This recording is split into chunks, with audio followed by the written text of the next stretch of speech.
इसमें अगर मैं एक हमारी लोकोक्ति है, बहुत बहुत उपयोग होती है कि बसंत के अंधे को हरे हरा दिखता है। तो अगर मैं इसको आंखों की बजाय कानों पे लागू करूं, तो जो उस वक्त मैंने फिल्टर लगा रखे हैं अपने कान में, चाहे किसी ने सकारात्मक बोला क्योंकि आपने निंदक का जिक्र करा, तो जो फिल्टर लगा रखे हैं मैंने, हो सकता है एक सकारात्मक चीज को भी मैं नकारात्मक लेके उसको भाव की अपनी दशा बना लूं। क्या भाव दशा उसी को बोलते हैं? हाँ, देखिए, किसी ने आपको क्या कहा ये महत्वपूर्ण नहीं है।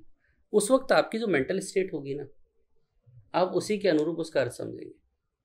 कुछ अलग नहीं हो सकता। यदि आप अच्छे मूड में हैं तो आपका दोस्त आपको गाली भी दे तो आप हंसने लगते हैं जी। आप खराब मूड में हैं, आपके घर वाले आपको अच्छी बात भी कहें तो आप इरिटेट हो जाएंगे। बिल्कुल।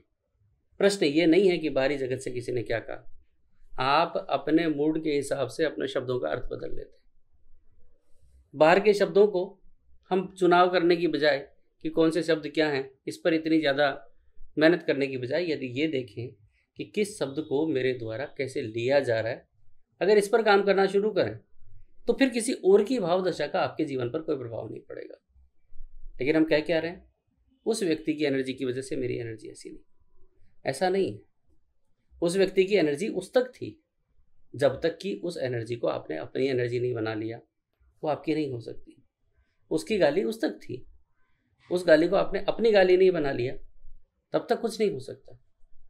इसलिए अपने भावों को हमें देखने जैसा है। हम ये कहते हैं कि हमारे भाव उसकी वजह से बिगड़े, बड़े कमजोर हैं। कोई भी तुम्हारे आएगा, भाव बिगाड़ के चला जाएगा, फिर तुम्हारे जीवन पर तुम्हारा तो कोई नियंत्रण नहीं। और यदि तुम अपने जीवन पर नियंत्रण ही नहीं रखते तो फिर आप अपने जीवन में अच्छे और बुरे की बातें क्यों कर रहे हैं?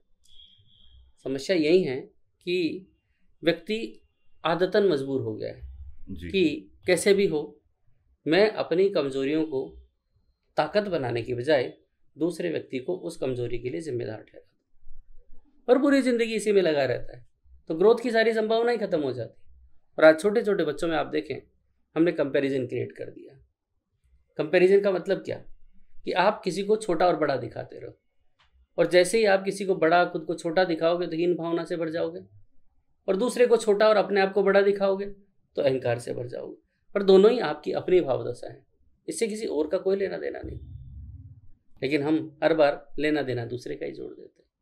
इसलिए भावों की विकृति दूसरे की कितनी है, इस पर फोकस करने की बजाय ये देखा जाए कि उसको मैं देख कैसे रहा हूँ, मेरी अपनी दृष्टि क्या है।